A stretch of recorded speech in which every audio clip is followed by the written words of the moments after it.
솔로몬이 애굽의 왕 바로와 더불어 혼인 관계를 맺어 그의 딸을 맞이하고 다윗성에 데려다가 두고 자기의 왕궁과 여호와의 성전과 예루살렘 주위의 성의 공사가 끝나기를 기다리니라. 그때까지 여호와의 이름을 위하여 성전을 아직 건축하지 아니하였으므로 백성들이 산당에서 제사하며 솔로몬이 여호와를 사랑하고 그의 아버지 다윗의 법도를 행하였으나 산당에서 제사하며 분향하더라. 이에 왕이 제사하러 기브온으로 가니 거기는 산당이 큼이라. 솔로몬이 그 제단에 1000번제를 드렸더니 기브온에서 밤에 여호와께서 솔로몬의 꿈에 나타나시니라. 하나님이 이르시되 내가 네게 무엇을 줄꼬 너는 구하라. 솔로몬이 이르되 주의 종 내 아버지 다윗이 성실과 공의와 정직한 마음으로 주와 함께 주 앞에서 행함으로 주께서 그에게 큰 은혜를 베푸셨고 주께서 또 그를 위하여 이 큰 은혜를 항상 주사 오늘과 같이 그의 자리에 앉을 아들을 그에게 주셨나이다. 나의 하나님 여호와여, 주께서 종으로 종의 아버지 다윗을 대신하여 왕이 되게 하셨사오나 종은 작은 아이라 출입할 줄을 알지 못하고 주께서 택하신 백성 가운데 있나이다. 그들은 큰 백성이라 수요가 많아서 셀 수도 없고 기록할 수도 없사오니 누가 주의 이 많은 백성을 재판할 수 있사오리이까. 듣는 마음을 종에게 주사 주의 백성을 재판하여 선악을 분별하게 하옵소서. 솔로몬이 이것을 구하매 그 말씀이 주의 마음에 든지라. 이에 하나님이 그에게 이르시되 네가 이것을 구하도다. 자기를 위하여 장수하기를 구하지 아니하며 부도 구하지 아니하며 자기 원수의 생명을 멸하기도 구하지 아니하고 오직 송사를 듣고 분별하는 지혜를 구하였으니 내가 네 말대로 하여 네게 지혜롭고 총명한 마음을 주노니 네 앞에도 너와 같은 자가 없었거니와 내 뒤에도 너와 같은 자가 일어남이 없으리라. 내가 또 네가 구하지 아니한 부귀와 영광도 너에게 주노니 네 평생의 왕들 중에 너와 같은 자가 없을 것이라. 네가 만일 네 아버지 다윗이 행함같이 내 길로 행하며 내 법도와 명령을 지키면 내가 또 네 날을 길게 하리라. 솔로몬이 깨어보니 꿈이더라. 이에 예루살렘에 이르러 여호와의 언약궤 앞에 서서 번제와 감사의 제물을 드리고 모든 신하들을 위하여 잔치하였더라. 아멘. 하나님의 말씀입니다. 할렐루야. 오늘의 본문에 들어있는 내용은 우선 왕이 된 솔로몬이 애굽 왕의 딸을 자기 부인으로 삼은 사건이 하나 들어있습니다. 그 다음에 솔로몬이 기브온이라는 곳에 마련된 산당에서 1000번제를 드린 사건이 나옵니다. 맞죠? 예. 왜 근데 다른 데를 볼까? 난 참 이해가 안 돼. 지금 왜 다른 데를 보죠? 성경은 집에서 봐요. 지금 목사님이 열심을 해서 다 집중을 하려고 그러는데 다 기도하고 있으면 이거 녹음되는 거예요? 또 괜히 얘기했네.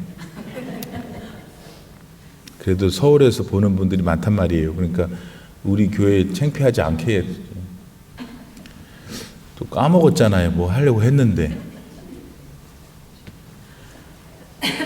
첫 번째, 솔로몬이 왕이 된 다음에 애굽 왕의 딸을 자기 부인으로 삼았다 한 사건이 있고, 두 번째, 솔로몬이 기브온이라는 산당에서 1000번 제사를 드렸다 하는 사건이 있고, 세 번째, 제사가 끝나고 나니까 하나님께서 꿈 중에 솔로몬에게 나타나셔서 무엇을 하셨다.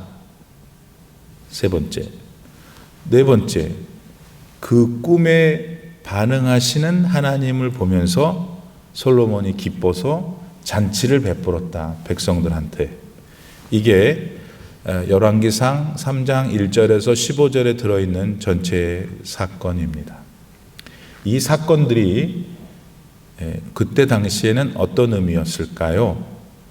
그리고 이 사건 속에서 역사하신 하나님이 지금 오늘 우리 하나님이시니까 그때 그 사건 속에서 하나님이 어떤 마음을 가지셨다면 그건 오늘 그 마음을 갖고 계시는 거므로 나를 향해서, 우리 교회를 향해서 이런 마음을 갖고 계시구나, 서로 피차간에 깨달을 수 있기를 바랍니다. 어떤 나라의 왕이 돼서 다른 나라에 딸을 데리고 온다든지 시집을 간다든지 장가를 간다는 것은 흔한 일이잖아요. 그래서 일단 그냥 보통 차원에서 보면 솔로몬 왕이 애굽 이집트의 왕의 딸과 결혼을 했다는 것은 객관적으로 볼 때는 상당한 일이에요. 왜냐하면 여러분, 이집트는 우리가 맨날 성경에서 이스라엘 중심으로 얘기해서 그렇지, 이집트는 여러분 이스라엘 게임이 안 되는 나라예요. 미국이에요, 미국. 미국의 지금 한국. 그 당시만 해도 이집트 제국이잖아요. 그런데 이집트의 왕이 자기 딸을 이스라엘의 왕한테 줬다는 것은 이스라엘이 만만한 나라가 아니라는 걸 말하는 것이에요. 일단 성도 여러분, 그걸 볼 줄 알아야 돼요. 그러니까 그런 차원이었다면 하나님께서 그 이전 아버지 다윗 왕에게 주신 복이 얼마나 컸는지를 아실 수 있겠죠. 그 나라를 물려받았으니까 솔로몬이 이제 그만큼 힘이 센 나라를 소유하게 됐고, 이집트 왕이 볼 때 자기 딸 여러 명 있었겠죠. 딸 하나를 줘서 쟤하고 좀 좋은 관계를 맺는 게 좋겠다 생각했겠죠. 솔로몬의 입장에서도 당시 최대 제국인 이집트와 좋은 관계를 맺음으로, 이집트하고 이스라엘 사이에는 블레셋이라는 나라가 있었거든요. 이 블레셋이 골치잖아요. 그래서 이 다리 건너서 이집트랑 한편이 되면 블레셋도 부담스럽죠. 이스라엘을 함부로 할 수가 없잖아요. 이집트 눈치를 봐야 되니까. 북한이 지금 중국 힘을 얻어서, 그래 미국도 북한 어떻게 한번 묵사발 내고 싶지만 중국이 버티고 있으니까 저러고 있는 것처럼, 그런 정치적인 일반 세상적인 면에서 볼 때는 그럴 수 있어요. 솔로몬이 이집트의 딸을 데리고 온 게. 그러나 여러분 기억하셔야 합니다. 이스라엘이라는 나라는 하나님의 나라예요. 하나님이 왕이셔요. 그런데 인간을 누굴 세우셔서 하나님의 뜻을 전하시고 그 인간이 하나님의 뜻을 대행하는 그런 신정 국가였기 때문에 이집트의 딸을 데리고 왔다는 것은 예전에 하나님께서 모세한테 주셨던 율법 가운데 너는 이방인의 딸을 데리고 오지 말라 하는 율법에 어긋나는 일이었어요. 정치적으로나 나라의 외교적이거나 나라의 국익을 위해서 그럴 수 있는 상식적인 일이었다 하더라도 솔로몬의 입장에서는 본인이 다윗의 왕위를 계승한 신정국가의 왕으로서 하나님 눈치를 더 봤어야 되는데 어쩐 일인지 그러지 못했다는 것을 성경이 이 말씀을 여기다 왜 넣어놨겠어요? 이걸 얘기 안 하고 그냥 제 일천번제를 지었다 하면 될 텐데 이거를 먼저 살짝 해놓고 그 다음 말씀을 주시고 있는 이유가 뭘까를 찾아내야 되겠죠.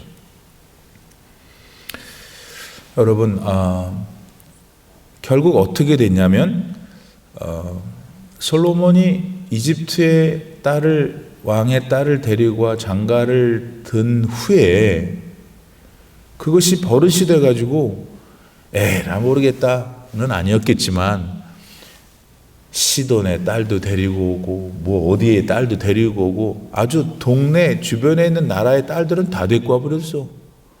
그래가지고 남자들이 아주 부러워하는 1000명의 후궁을 갖게 됐다 이거예요.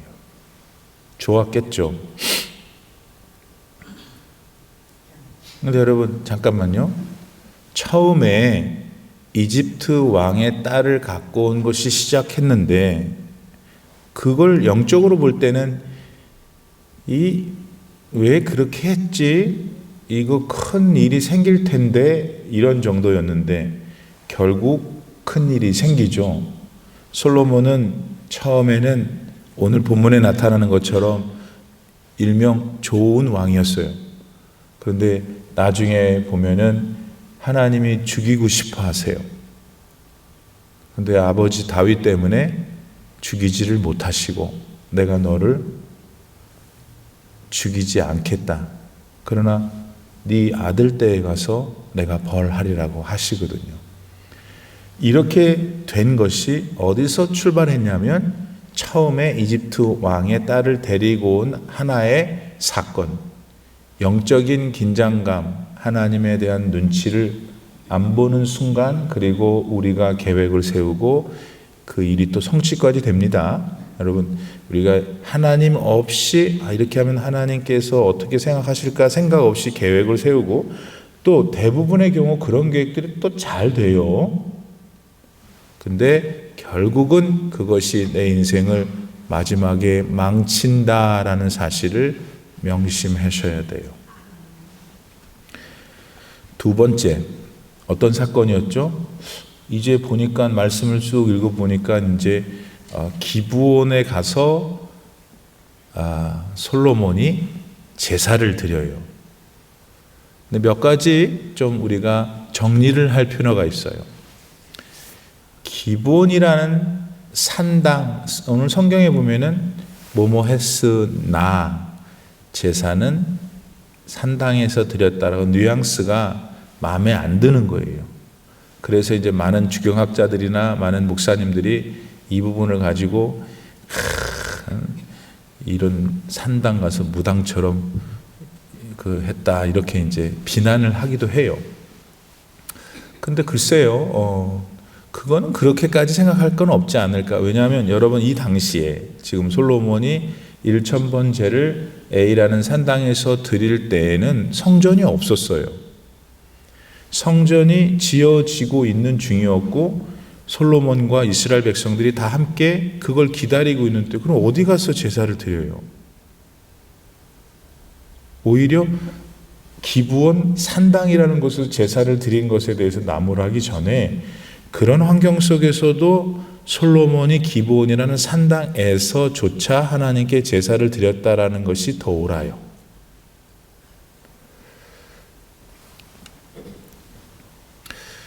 그러면 그걸 넘어가기 전에 약간 여러분에게 조금 성경 지식이 필요해요. 다윗 왕 시절에 여호와의 언약궤가 남의 나라 블레셋 지방에 뺏겼다가 돌아오게 되고 오벳 에돔이라는 사람 집에 있게 되고 거기서 다윗이 자기가 머무는 자기 궁에 이제 모시고 오게 되고 너무 초라한 곳에 있으니까 자기는 이렇게 좋은 궁에 있는데 하나님의 임재가 약속된 언약궤는 너무 저렇게 누추한 데 있으면 되겠는가. 그래서 이제 모시고 오고 그 언약궤가 오는 도중에 사건이 있었지만 언약궤가 결국 다윗성 앞에 오자 다윗이 얼마나 기뻐했는지 막 자기 아랫바지가 흘흘흘 내리는 걸 모를 정도로 하나님 언약궤가 오는 걸 기뻐했죠. 부인이었던 미갈이 그걸 보고 왕이 채통도 없이 그렇다고 해서 그 말하는 즉시 무슨 문둥병에 걸렸나 그랬을 거예요. 문둥병이 아닌가? 아무튼 임신을 못하는 병을 겪게 됐죠. 지금 우리 뭐 하고 있냐면 하나님의 언약궤가 있어야 성막이 되고 성전을 지은들 뭐예요? 그게 없으면 성전이 될 수 없잖아요. 그래서 지금 언약궤의 이동 위치가 지금 거기에 있단 말이에요. 그랬는데 다윗 왕이 되기 전에 사울이 첫 번째 왕으로서 다윗을 엄청 죽이려고 했잖아요. 엄청 질투해가지고 다윗을 쫓아다니면서 죽이려고 할 때 어느 날 다윗이 놉이라는 동네에 숨어 들어가요. 놉은 제사장들이 사는 곳이야. 그때 하나님의 종인 줄을 이제 알고 아히멜렉인가 그 당시에 제일 대장이 다윗을 살려주죠. 그래서 다윗이 그 자리에서 피신을 했는데 나중에 사울 왕이 그걸 알고선 다 죽여버렸어. 제사장들 다 죽여버렸어. 그럼 제사를 누가 드려요? 그래가지고 그때 제사랑 관련된 모든 매테리얼들을 가지고 간 거예요. 어디로? 기브온으로. 어딘데? 지금 솔로몬이 제사 드린대. 왜냐하면 산당이라는 것은 좀 우리 뉘앙스가 무당 이런 거잖아요. 근데 우리 한국 사람들 근데 산당은 높은 언덕을 뜻해요. 그리고 제일 넓었답니다. 거기가. 그래서 아마도 당시에 그런 상황 속에서 예배 제사를 드릴 수 있는 기구들이 다 글로 옮겨지고 한 상황에서 일천번제를 솔로몬이 거기서 드린 것은 어떻게 보면 굉장히 자연스러운 상황이었고 더 중요한 것은 그런 상황에서 기드온이래. 우리 솔로몬이 제사를 드렸다는 것. 그것이 중요하고 1000번 제사를 드렸다는 것도 중요하다.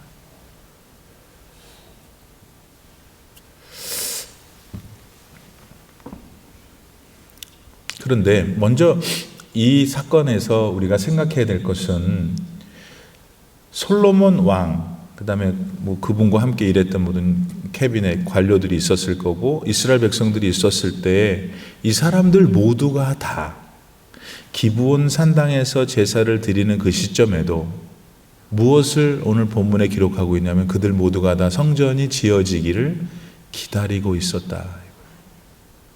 성전은 뭐 하는 곳입니까? 하나님께 예배 드리는 곳이에요. 고로 솔로몬 이하 모든 이스라엘 백성들의 마음의 중심의 공통 분모가 뭐냐면 우리의 삶의 중심은 살아계신 여호와 하나님이시다. 맞죠? 그러면 오늘을 살아가는 우리들에게 있어서도 여호와 하나님이 중심이 되는 것이 아멘인데 2023년은 이때 당시랑은 세월이 다르고 환경이 다르고 따라서 여호와 중심의 모양의 표현이 달라지게 돼 있죠. 오늘날 우리 그리스도인 하나님의 백성들의 삶의 중심은 교회이어야 하는 거예요. 교회는 이 지금 불 붙어 있고 뭐 에어컨 나오는 건물을 말하는 게 아니고 예수 그리스도에 의해서 의롭다 칭함을 받게 된 구속받은 저와 여러분 이 교회예요. 우리가 여기 이렇게 모여 있는 것 자체가 신비야. 그런데 우리가 비도 안 맞아야 되고 햇빛도 안 맞아야 되니까 이 건물이 있을 뿐이지. 교회 그래서 예배당이라는 거예요. 교회당은 건물을 말하는 거고 영어로도 church 앞에 the가 붙으면 건물을 말해. In the church. 근데 in church 그러면 이 영적인 의미의 교회를 얘기해요. 중심이 어디냐? 교회여야 한다는 것입니다. 그래서 여러분 구역 예배, 선교회, 이번에 발족된 권사회 이런 회 모임은 교회예요. 교회가 그런 이름으로 모이는 거잖아요. 그러니까 얼마나 중요해요. 그 모임에 내가 참석하고 그 모임을 이끌고 하는 모든 헌신과 희생 이유가 뭐냐면 이것이 내 삶의 중심이기 때문입니다. 내 삶의 중심에는 하나님이 계시니까요. 그래서 권사회도 가고 구역 예배도 가고 선교회도 가고 모두 하고 그러는 거예요. 아멘이십니까? 그래서 한 가지만 더 조금 더 나눌 거는 우리는 예수님을 1대1로 만나야 해요. 1대1로 예수님을 만나 내가 참 죄인임을 고백하고 회개하고 그분의 은혜를 입고 구속의 은혜를 누리는 것이 이제 가장 기본이죠. 본질이고. 근데 하나님은 그러한 사람들을 구속받은 당신의 백성이라고 부른 사람들이 함께 당신한테 나오기를 원하시는 게 또 하나님의 마음이에요. 그래서 잘 이해하셔야 돼요, 여러분. 이거 지금 얘기하고 있는 건 모든 것들이 다 우리가 믿음 생활, 교회 생활, 혹은 신학이에요, 지금. 근데 세상에 많은 사람들은 별스러운 사람도 많고, 그래서 교회가 없어도 된다라고 주장하는 사람들도 지금 있잖아요. 무교회주의자라고. 그래서 산당에서 일천번 제를 지낸 것에 대하여 몇 가지 설명을 드렸어요. 근데 한 가지만 더 하죠. 일천번제 자체에 대해서 생각해 봐요. 그래서 우리 한국 교회는 항상 열심이고 똑똑하고 1등하고 싶고 하고 신앙도 그런 것 같아요. 그래가지고 이제 그 헌금 봉투에 1000번 기도 뭐 이렇게 해서 이제 그거를 이렇게 헌신을 같이 하기도 해요. 나는 좋게 봐요. 생각 자체가 출발점이 열심히 하려고 하는 거니까. 그러나 1000번, 1번, 100번, 150번 이 의미 아니에요. 혹은 사람이 나만 아겠어요?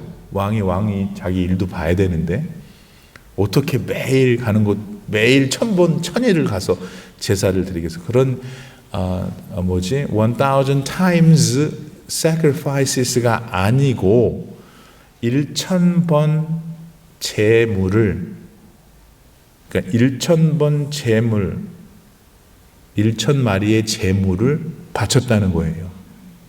그렇지만 물리적으로 생각할 때 그게 하루에 끝날 일은 아니지 않겠어요? 생각해 보셔요. 율법에 따라 하나님께 드리는 제물은 흠이 없어야 되기 때문에 자기 집에서 기른 아주 예쁘게 생긴 흠이 없는 양을 가지고 제단 장소까지 이동할 때 애가 가다가 이렇게 삐끗해가지고 기스가 아니고 뭐지?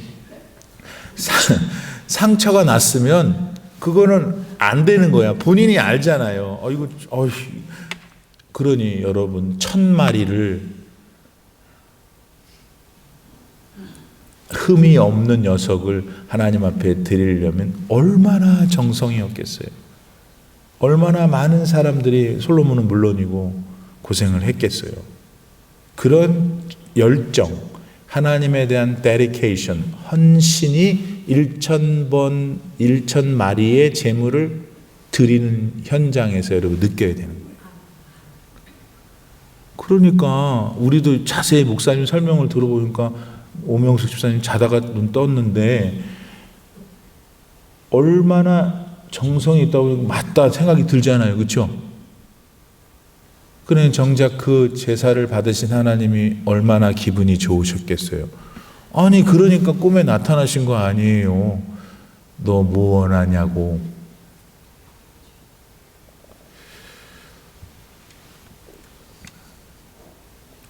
그래서 1000번 제에 대한 여러분의 바른 이해가 있어야 되고, 그 1000번 자체, 제사 자체에 대해 농축되어 있는 그 예배자들의 헌신, 정성, 그러니까 하나님이 기뻐하셨다라고 한다면 오늘 이 시간 우리가 드리는 이 예배를 우리가 어떻게 1000번제의 마음으로 드릴 수 있겠는가를 생각해야 되겠네요. 토요일 날 예배, 새벽 예배, 주일 예배, 그 모든 예배들마다 어떻게 그걸 그렇게 정성을, 그러니까요. 근데 그렇게 한 사람들이 있네요. 1000번 이거 아니야, 이거 절로 보내. 그러니까 또 그 녀석 새로운 좋은 놈을 데리고 오려면 기다려야 됐고 하는 이런 모든 일들이 그 순간에 있었다는 사실이죠. 이 짧은 몇 마디 말씀 속에. 그러므로 여러분, 저나 여러분이나 이제 선택은 우리한테 있는 거예요. 내가 예를 들면 this coming Sunday에 내가 주님의 날 올 때에 옛날에는 그런 소리를 많이 듣는데 요즘은 뭐 이상하다고 그러는데, 옛날에는 하나님 앞에 연보를 드릴 때, 옛날 얘기니까 옛날 말 쓰죠. 연보를 드릴 때 이 다리미로 이 돈을 데렸어요. 여러분, 그게 얼마나 무식하고 그렇게 생각할 수도 있죠. 그렇죠. 만약 그 사람이 자기의 할 수 있는 최선이 그라고 생각해서 하나님, 그렇다면 하나님이 얼마나 기뻐하셨겠어요.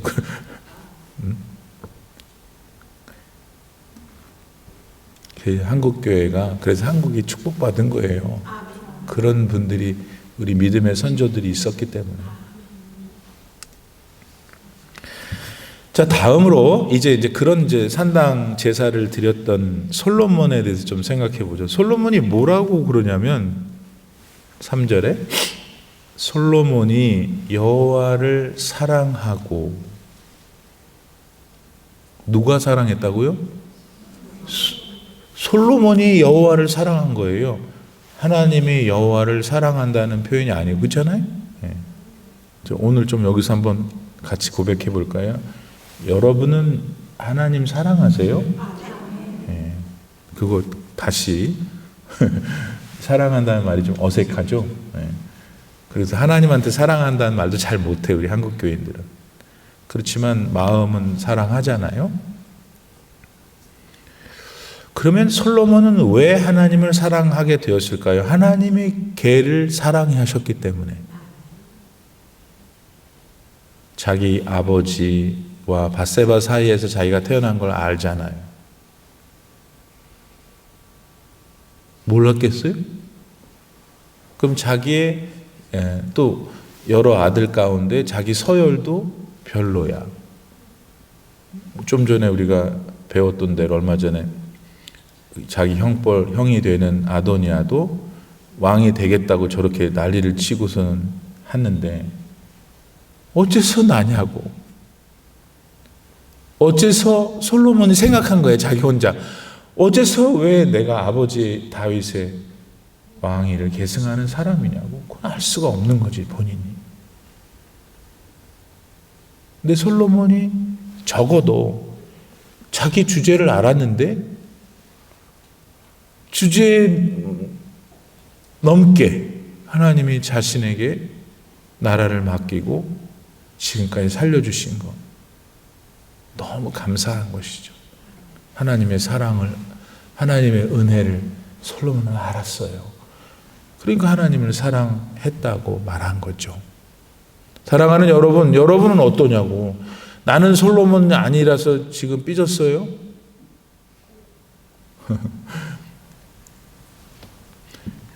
여기 한국에 사는 사람이 딱 한 사람 있어. 마음이 좀 불편하긴 한데, 그래도 이민 오라 그런 거 아니에요 지금. 여러분 아셔요. 어차피 한 번밖에 못 사는 인생인데, 세계에서 제일 강한 나라, 세계에서 제일 자연이 좋은 나라, 세계에서 제일 넓은 나라, 그 나라에서 지금 여러분 살고 있어요. 우리는 한국에서 태어났기 때문에 수구초심이라고 본능인 거야. 그거는 한국이 좋아서라기보다는 그냥 한국에서 태어났기 때문에 그 토양을 먹고 자랐기 때문에 그냥 한두 번은 아이고 가고 싶다라는 마음이 있어요. 그건 자연스러운 거야. 그래도 미국에서 딱 2번도 안 사고 1번 사는데 하나님이 미국에서 여러분 살게 해주신 것이 얼마나 감사한 일인지 몰라요. 나 바이든한테 뇌물 먹은 거 아니에요. 그리고 여러분 여기 오고 싶어서 왔잖아요. 대부분 여기 오고 싶어서 왔지 뭐. 오고 싶은데 하나님 오게 해주신 거잖아요. 그러니까 감사. 죽을 고생했지. 응? 합판 공장에서 합판 막 찍어내는 거 그거 뼈다귀 아프지. 아이고 버섯 공장에서 눈 두리고 병아리 붕알 이거 한다고 까보고 아이고 별일 다 했잖아요. 다 했어. 네. 목사님 그런 것도 안 하고 참 저 신수도 조수다. 맞아요. 저는. 근데 대신 한 가지 말할 것이, 난 그 시간에 공부했어. 나 엄청 돈 썼어요. 이래저래 우리 모두는 다 미국에 머물기 위해서 별의별 일들이 다 있었는데 생각해 보시라고. 우리가 원해서 왔잖아. 하나님이 허락해 줬고, 거기다가 또 우리는 진짜 excuse me, 지금 사실은 그 보니까 눈치를 챙겨야 미국에는 50개의 주가 있는데 그렇잖아요. 50개 주에서 어디서 사는 거 다 거기마다 다 은혜겠지만 웬일이야 또 우리는 여기 살아요. 여기 이제 아멘 한 사람 복이 있을지어다.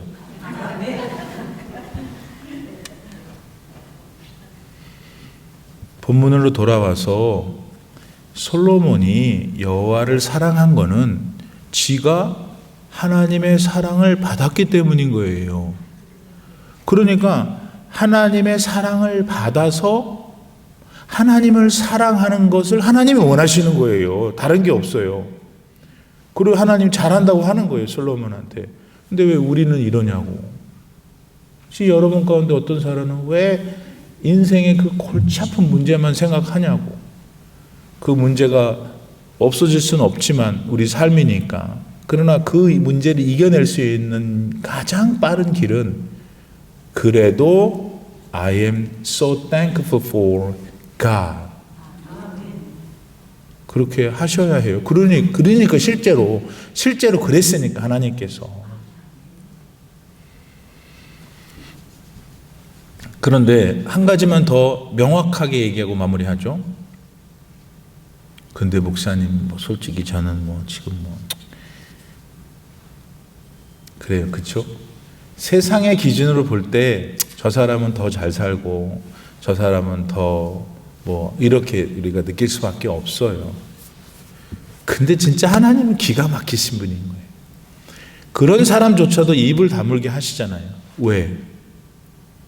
그런 너지만, 네가 부러워하는 그 사람도 있지만 그 사람이나 너나 내가 똑같이 예수를 주었다. 예수를 준 거는 부자도 줬고 가난해도 줬고. 아멘입니까? 아멘. 요한 1서 4장 10절 말씀 보니까 사랑은 여기 있으니 우리가 하나님을 사랑한 것이 아니랍니다. 그리고 생각해 보니까 우리가 하나님 먼저 사랑하지 않았던 것이 사실이에요. 우리가 하나님을 사랑한 것이 아니요 오직 하나님이 우리를 사랑하사 우리 죄를 위하여 화목제로 그 아들 예수를 보내셨음이니라. 그러니까 우리 모두가 다 환경의 차이, 형편의 차이, 건강의 차이가 있어요. 그 우리끼리는 맞아요. 그러나 여러분 더 맞는 거는 누구라도 어떤 환경이라도 예수님을 주신 것은 동일한 거예요. 그리고 그게 가장 큰 복이에요. 가장 큰 복을 하나님이 동일하게 주셨으니 그 다음에는 뭘 그렇게 또 생각하고 아쉬워하고 그럴 게 뭐 있어요. 바보지. 결국 오늘 솔로몬이 위대한 왕이 됐어요, 사실은. 그런데 그 솔로몬이 위대한 왕 노릇을 할 수 있었던 근간은 하나님이 주셨던 은혜였다고 솔로몬이 고백하고 있는 거예요, 지금. 그가 그 은혜를 잃었을 때, 그 하나님의 사랑을 잊어버리는 순간부터 계속해서 그는 퇴락의 길을 걸었죠. 오늘 우리도 마찬가지예요. 지금 여러분이 어떤 인생에 서 계시던 간에 지금 하나님이 나를 사랑하시는 그 사랑을 회복해야 돼요. 그 사랑 안에 충만하면 모든 걸 할 수 있어요. 이겨낼 수 있어요. 어려운 거, 힘든 거, 짜증나는 거, 괴로운 거, 어떻게 하나 기가 막힌 거, 가슴이 철렁한 거 다 이겨낼 수 있어요. 믿습니까?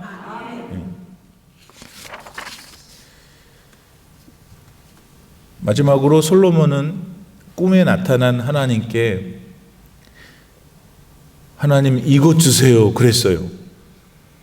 아니 하나님께서 나타나셔갖고 뭘 줄까를 먼저 하셨으니까 이제 여러분 오늘 밤에 하나님께서 여러분 나타나셔서 너 뭐 줄까 그러면 여러분은 뭐 달라 그러겠어요? 저도 잘 모르겠어요. 그렇죠? 네. 근데 솔로몬은 뭘 달라고 그랬냐면은 내가 이 많은 백성들 가운데, 주의 백성들 가운데 한 명의 주의 백성이니 얘네들 이거 뭔 사건 가지고 나한테 오면 내가 어떻게 해결해야 될지 모르겠습니다 라는 마음을 가졌어요. 지금 솔로몬이 그렇게 대답한 거는 이렇게 해석할 수 있는 거죠. 솔로몬의 생각은, 자, 이 하나님의 백성들을 잘 이렇게 재판해주고 하는 것을 하는 게 하나님께 기쁨이 된다고 생각한 거예요. 하나님을 감동시킬 수 있는 일이라고 생각했고, 동시에 그 혜택을 받는 실제 인간 이스라엘 백성들에게도 감동을 주는 것이라고 생각해서 자기가 송사를 할 때 지혜를 달라고 한 거잖아요. 하나님의 참 사람, 그리스도인들은 따라서 이 살 때, 우리가 지금 살고 있잖아요. 그러니까 손 요한이 여러분과 함께 한 그리스도인으로 이 땅에 살면서 어떤 사람이기를 하나님이 원하시냐면, 나를 감동 주는 사람으로 살아봐, 요한아. 그리고 네가 보고 만나는 너의 삶의 중거 집단 속에 있는 그 사람들에게 감동을 주는 사람을 한번 살아봐. 어차피 살 건데. 이러시는 거예요. 솔로몬은 지금 그걸 구하고 있는 거예요. 그러니까 하나님이 제 생각에는 그 하나님 나라의 보좌에 앉아 계시다가 벌떡 일어나셨을 것 같아요. 야, 기가 막힌 걸 구하는구나 네가. 그래서 솔로몬이 원하는 걸 주셨죠, 먼저. 그러면서 야야야야, 다른 왕들은 대개가 다 오래 살고 이 권력을 오래 가지고 있어야 되니까 원수들도 죽여줘야 되고 등등. 그 다음에 어차피 화려하고 자기 타는 거 먹는 거 자기만 그렇게 하는 것이 부거든요. 여러분, 부한 게 뭐냐면, 일단 우리가 1차적으로 뭐 많은 게 부잖아요. 진짜 돈 있는 사람들은 다른 사람이 없어 보이게 만드는 게 그의 일이에요. 그래서 제가 듣기에, 저는 뭐 명품을 잘 모르긴 한데 에르메스인지 에르미스인지 걔는 사람을 가려서 판대요. 진짜 듣는 사람 기분 나빴고, 내가 그거 듣는 동안 굉장히 기분 나빴어요. 근데 여러분, 그게 세상 부를 지금 마귀가 장악했잖아요. 그러니까 마귀가 하는 짓거리가 그런 짓거리예요. 자기가 분수 이상으로 받았으면 그걸 가지고 하나님이 그분의 사랑을 나누도록 해준 게 하나님의 원칙인데, 나는 이걸 쓰고 너는 못 쓰고, 이게 명품이에요. 그러니까 여러분, 우리 교회도 명품 많이 들고 다니시는데 그런 마음을 갖고 들고 다니면 안 되고, 비가 와도 이렇게 다 비를 막아야 돼요. 우리 교회들은 비가 와도 비를 막는 명품을 쓸 수 있도록. 명품은 재료가 좋고 디자인이 예쁘고, 하나님 제 평생에 이런 것도 들을 수 있게 해주셔서 감사합니다 하면서 비를 맞아야 돼요. 그게 비가 온다고 교회 주일날 가다가 나왔는데 비가 오니까 명품 안 만다고 오늘 주일 안 가, 이러면 벼락 맞을 일이 생길 거예요. 적어도 솔로몬은 너 뭐 줄까 했을 때 이 사람은 차원이 다른 거예요. 사람을 감동시키고 하나님을 감동시킬 수 있는 어떤 것, 그것을 구했고, 하나님이 너무나 기분이 좋으시니까 일단 그걸 줬고, 그 다음에 네가 구하지 않은 모든 사람이 본능적으로 원하는 걸 다 주셨잖아요. 맞죠?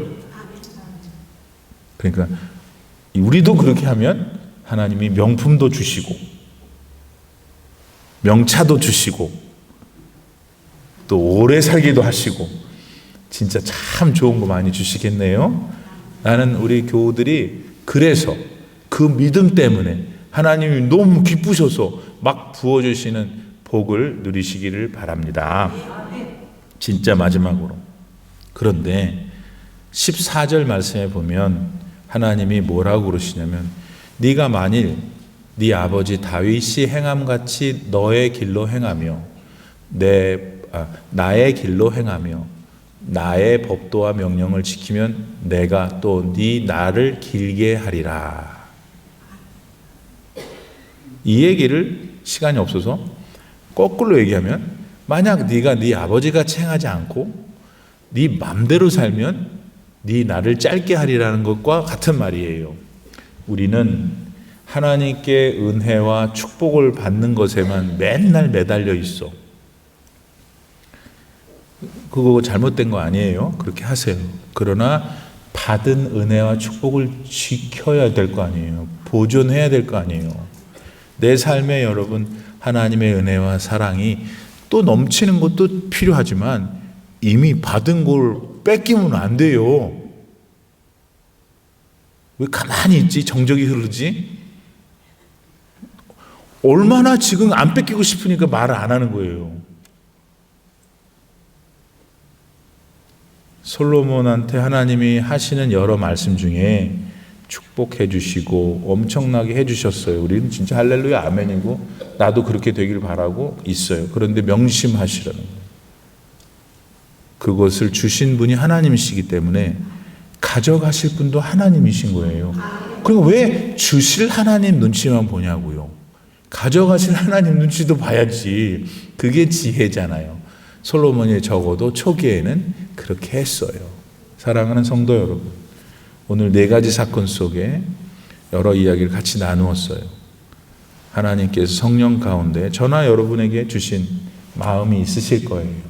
그것을 잘 지키고 열심히 우리 삽시다. 그래서 지금보다 더 하나님을 감동시키고 주변에 있는 많은 사람들을 감동시키는 멋진 인생들을 사시기를 바랍니다.